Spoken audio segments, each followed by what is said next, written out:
نحمده ونصلي على رسوله الكريم اما بعد عن نبی ہریرہ رضی اللہ تعالی عنہ قال سیدنا ابو ہریرہ رضی اللہ تعالی عنہ سے روایت ہے، وہ فرماتے ہیں قال رسول اللہ صلی اللہ تعالی علیہ وسلم کہ امام الانبیاء پیغمبر حضرت محمد الرسول اللہ صلی اللہ تعالی علیہ وسلم نے فرمایا اثنتان فی الناس ہما بہم کفر، لوگوں میں دو چیزیں ایسی ہیں جو ان کے حق میں کفر ہیں۔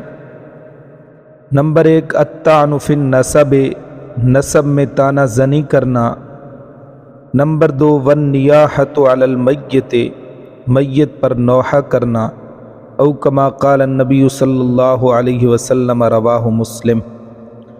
حدیث مبارکہ کا خلاصہ یہ ہے کہ لوگوں کے نسب میں طعن کرنا اور میت پر نوحہ کرنا، یہ دونوں چیزیں زمانہ جاہلیت کے افعال میں سے ہیں۔ اس پر عمل کرنے والا گویا کہ کافرانہ اور زمانہ جاہلیت کے اعمال و رسومات کو زندہ کرنے والا ہے، اس لیے ان دونوں چیزوں کو شریعت اسلام نے حرام قرار دیا ہے۔